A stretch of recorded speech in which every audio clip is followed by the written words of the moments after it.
Hello students, how are you all? I hope you all are doing good. Children, as you all are aware that we were doing chapter 9 soil, and in this we have already finished with what are the different layers of soil.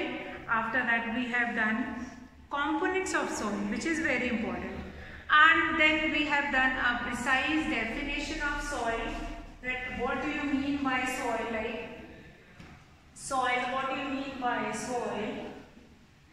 So soil means what? If we are supposed to write it down, a precise definition that is related to soil, that is, soil is a naturally occurring, soil is a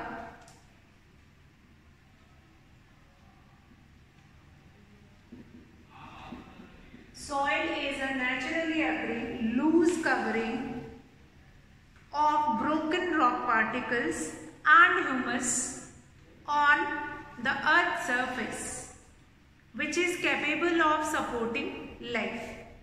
So soil is a naturally occurring loose covering of broken particles. As we have done earlier also, due to weathering, due to weathered parent rock, the soil is keep on breaking, or the rock particles, the bed rock particles, that layer is going to keep on breaking, and that is forming, and that will mix with the rock particles, and that will be forming certain layer of those rock particles. Now, which is capable of supporting life, that is very important, which is capable of supporting life. Now, here we have done a small checkpoint also. After that, formation of soil. How soil is formed, that is very important, that what are the different steps. In this we are going to consider weathering is an important phenomenon by which soil is formed. Weathering is breaking down of solid rocks into smaller pieces. The solid rocks were broken down by the action of wind, water, etc. and fell apart. Now, the formation of soil is determined by numerous factors. There are certain factors which find out, such as the parent material, climate, all these are the certain factors which we are going to find it out, like referred as a parent material. Now, it could have been come from sediments transported by wind, water or glaciers. So here floods are also a cause of it, like why these formation of soil will be there. So that important, that is climate is also will be there, like important climate is also there, like for forming that soil. Now the plants and animals also help in the formation of soil. Now when they die, organic matter get mixed with the weathered parent rock or weathered parent material and become part of the soil. Now the plants and animals also help in the formation of soil. How it is so? They die, they will forming an organic matter which will be eaten by the humus or the microorganism which is living there, and they will add humus in that soil. So again, that formation of soil, that they are going to form an important part of that soil. Then types of soil. Formation of soil, there is not only one reason for forming of that soil. There are certain reasons of forming that soil. Now, if there are not certain reason of forming that soil, then formation of soil is not so important. Formation of soil occur due to weathering of solid rocks. Weathering is breaking down of solid rock into smaller pieces. The solid rocks were broken down by the action of wind, water, etc. and fell apart. Now the formation of soil is determined by numerous factors such as the parent material, climate, living organism, natural features of the land and time. Now the soil grows through physical and chemical processes of some material which is referred to as parent material. So there is some certain parent material. By using that parent material, then only that they will be getting, that formation of soil will be done with that. Now the plants and animal also help in the formation of soil. When they die, organic material get mixed with the weathered parent material and become part of the soil. So in formation of soil, if I do consider with this that formation of soil, there are numerous factors. Like first, numerous factors responsible for the formation of soil,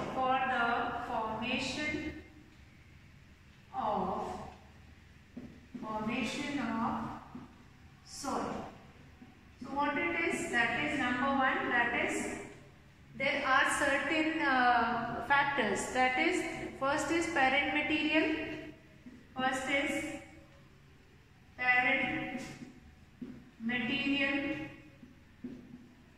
number two climate, number three that is living organisms,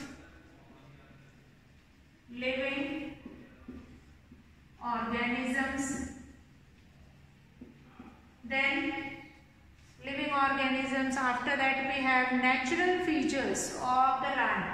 Natural features, like we have natural features in which we are going to consider wind also, we consider flood also, rain also. All these things, natural features means whatever we will be getting from the nature, that will also is a part of factor of formation of soil. Number one, parent material, what kind of a material or what kind of a soil is available in that particular area. Then climate, what kind of a climate they have, like whether they have excess rain in that area or not. Then living organism, those who are forming humus, they are responsible for these factors are responsible for the soil. Then natural features, what are the natural features of it?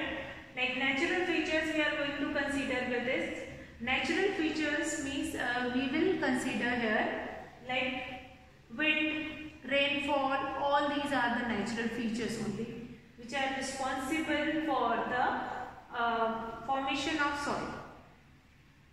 Then types of soil. After this, once the soil will be formed in any particular area or soil is formed in any particular region, then what are the properties or what are the types of soil we will be finding in that particular region. So after factors, we will be coming to types of soil. After types of soil, then how could we differentiate between these certain types of soil? That is again very important thing. Types of soil, based on the different properties of soil, types of soil, we can elaborate different types of soil. Types of soil. Now based on the proportion in various soil particles, the soil can be broadly classified into sandy soil, clay soil and loamy soil. So sandy soil, this soil mainly, that is large particles of sand that is present in this type of soil. So we'll do types of soil based on a proportion of in various soil particles. The soil can be broadly classified into sandy soil. Types of soil, number one, sandy soil.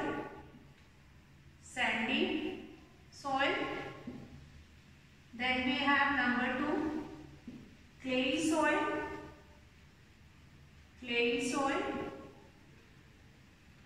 Then we have number three, loamy soil. So these are the three types of soil, that is sandy soil, clay soil and loamy soil. So now we'll come to first one, that is sandy soil.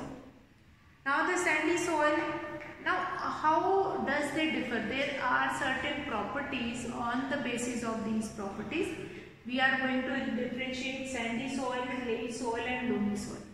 Like the first property, what is the main constituent of soil? If rock particles is the first constituent of the soil, then what is the size of rock particles? Main constituent, then space between particles. There are certain properties on which we are going to differentiate these certain types of soil. So first we will start with sandy soil. So sandy soil is the soil mainly contain, this sandy soil mainly contain large size sand particle. Large size sand particle will be found in this sandy soil. Then we have clay and silt may be present in these traces. In sandy soil we will be getting clay and silt also. Now the space between the sand particles is quite large. Space between them is quite large. Lot of space is there between it. Now this is filled up by air. Now this large space which is empty over there, that is filled up by air. That is filled up by air. Now sandy soil is therefore well aerated. Sandy soil is therefore well aerated. So what we understood here, in sandy soil, first of all, sand particles which are present, they are large in size. Then the large size sand particles will be there. Along with that, some traces of clay or silt also we will be finding over there. Then space between the sand particles is quite large. The space between the sand particle is quite large. Now this is filled up by air. Sandy soil is therefore well aerated. That is well aerated. Well aerated will be there. Now due to large spaces between the sand particles, the water drains out quickly. Because of this, sandy soil cannot hold much water. If you have seen or not, if you will take, if construction is going on some particular place, you will be finding that if you will put some water over sand, after some time that sand will become dry. Since lot of space, lot of air space will be there, and that air space is not only to get air, that is used to get water also inside it. They absorb excess of water easily. So that will be there. That will be there in that sandy soil. Then sandy soil can be plowed easily. Since it is, their particles are quite far apart, they are loosened, and that is why it is very easy to plow. Then sandy soil cannot hold nutrients. In sand, if on a particular place you will find it out that the soil is sandy, then you won't be able to grow such a good kind of a crop in it. Good kind of a crop cannot be grown in that sandy soil. Then we have this, these are the particular characteristics of sandy soil. Just now I will show you also on the slides. So if you want to write it down, characteristic, that you can write it down.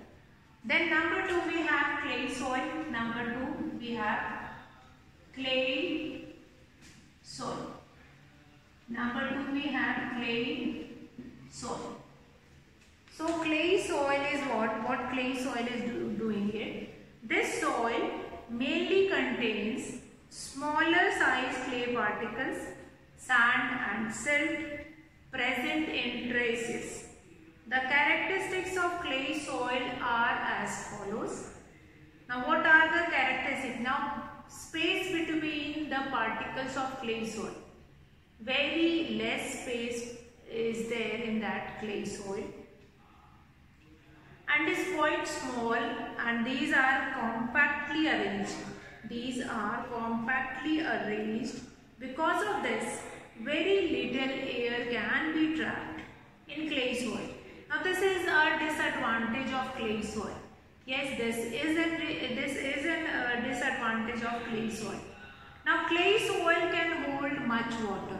Since the rock particles are quite small, they are smooth, very less air space will be there, and therefore they absorb water in excess.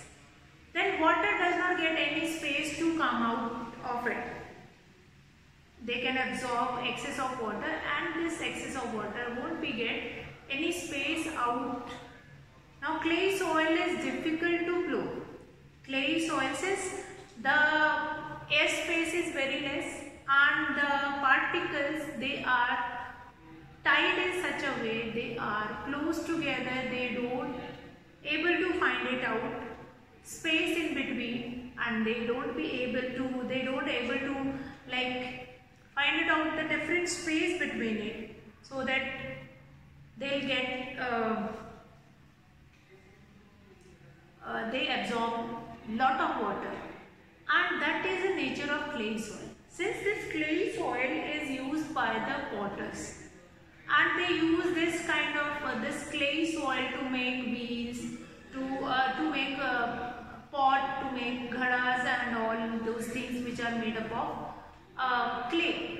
So basically the function of this clay soil is used by potters, and they make diyas, they make ghadas and all those things which are made by potters. So that is clay soil is can hold much water, but air space is very less. Now in clay soil we cannot grow anything. Since roots of plant, they will not get excess of air in. They will not get excess of air in between. They will not get excess of air in between. So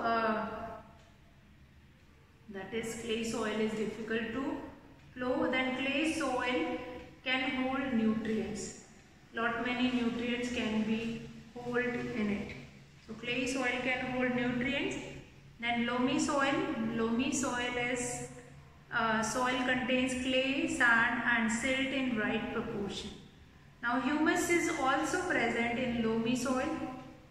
So clay soil, what are the uses of soil? In that we are going to do that clay soil now. Next is number 3 is loamy soil. That is loamy soil.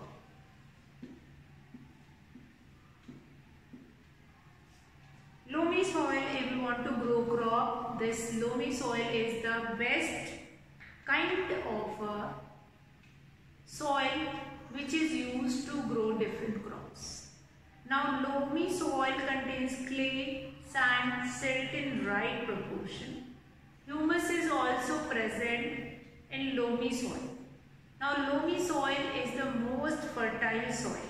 The characteristics of loamy soil are as follows. First, loamy soil has sufficient water holding capacity, that it can hold sufficient air for the growth of plant because of the presence of adequate air spaces between the particles.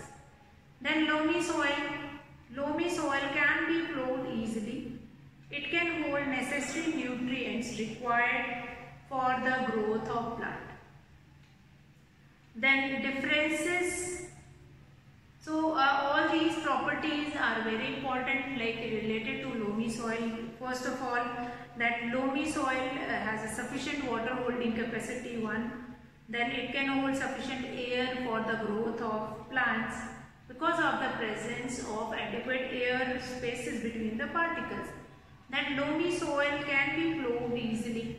Lot of space, lot of air space will be there between the particles of soil, and so that they can be plowed easily. It can hold necessary nutrients which is required for the growth of plant. For the growth of plant, we require necessary nutrients, which is very important. So it can hold necessary nutrients which is required for the growth of plants. Then differences in properties of different types of soil, that will be there. Now we can categorize loamy soil, sandy soil and clay soil basis of certain categories. Like if I discuss some of the properties, by using that properties we can categorize all these three soil. Property I am going to write here, property. Based on this property then we are going to differentiate sandy soil,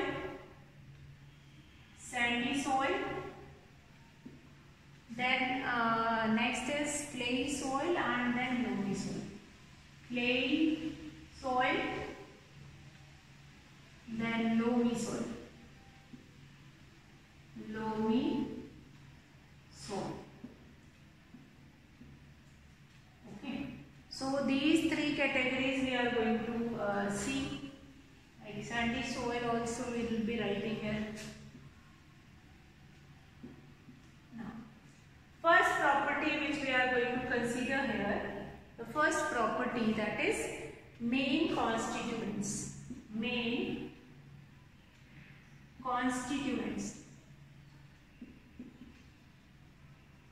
Main constituents means what that sandy soil is a mixture of which main constituents, then clay soil, then loamy soil. Now we will come to sandy soil. Sandy soil, large size sand particle. Large sized sand particles. Now in clay soil, what size of soil particles? Smaller size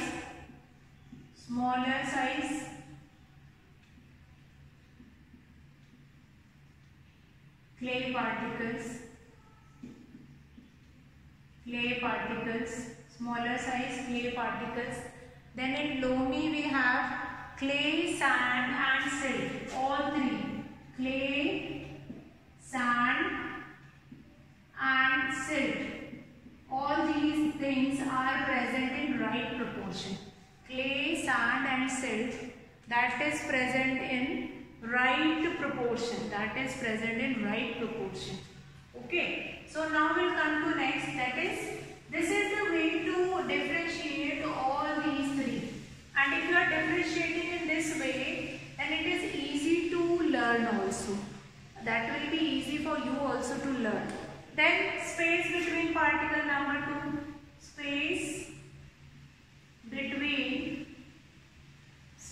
between particles. What is the space between particles? That we are going to find it out. First is quite large. Here sandy soil, quite large space, quite large. Then here clay soil, quite less. And then loamy soil, that is sufficient space.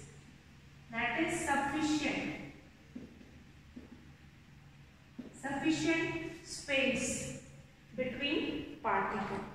So what we have seen here, space between particle quite large, quite less in the clay soil, and then in loamy soil that is sufficient.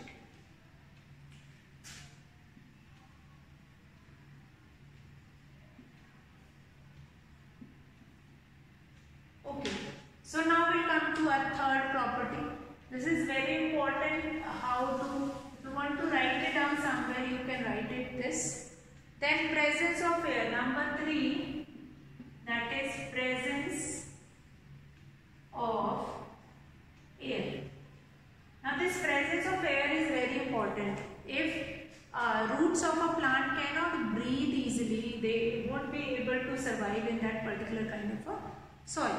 So breathing is very important. So sandy soil well aerated, sandy soil that is well aerated.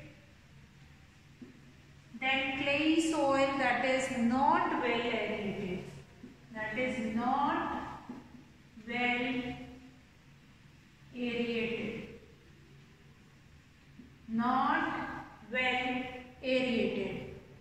then can hold sufficient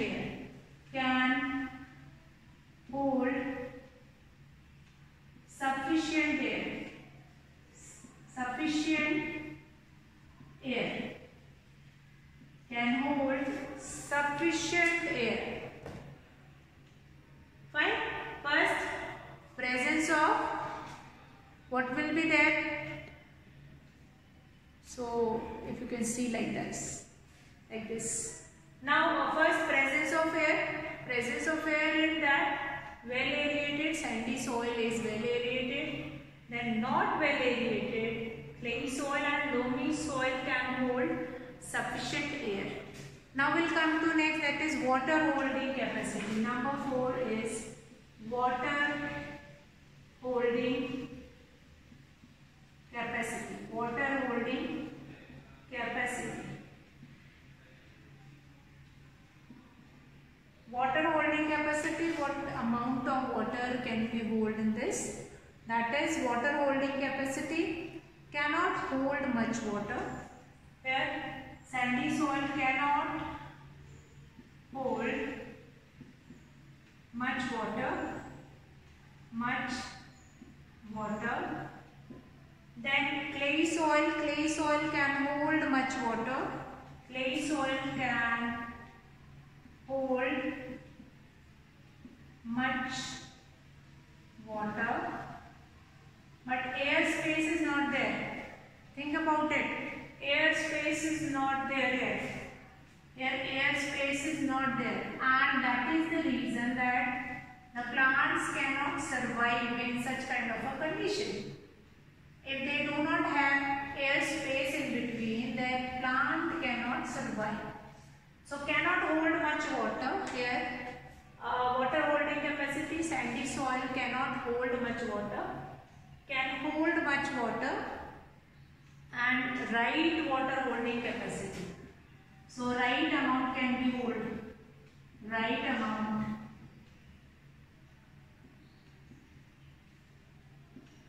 can be held. So that will be there. Now next, what we have, right amount can be held here in that loamy soil. So then nutrients, cannot hold nutrient, then can hold nutrients and can hold nutrients in loamy soil also. Since we have very less space here, so they can hold nutrients. This clay soil also and loamy soil. So all in all, if we have a look on all these properties of sandy, clay and loamy soil, we'll be finding that in loamy soil we have all these properties like clay, silt and sand is present, then sufficient air space is also there, then can hold sufficient air also, space between particles is also sufficient, then that can hold right amount of water also, then can hold nutrients also, different nutrients can be held by this loamy soil. So all in all, this loamy soil is good for growing crop. So this loamy soil is good for growing crop. That is important thing, and that is very basic thing which is required by this loamy soil. So now with this we have finished our properties part, how different types of soil differ from each other and what are the features of these different soils. So I will be sharing a picture of a table. By looking into that table, you will write it down, all these properties of this sandy, loamy and clay soil in our online class also, and you can finish it up over there only. So I hope that is clear to you all what all we have read here, that we are going to understand with the pictures also. That is again very important to understand it, like what do we mean by aerated space, what do we mean by these certain space. So we'll just go through the content and then we will be discussing it with the pictures. So here I am going to finish class for today, and we'll be starting with the uses of soil in the next class. So I hope you all have understood all the properties of soil properly. Okay, that's all for today, children. Have a good day.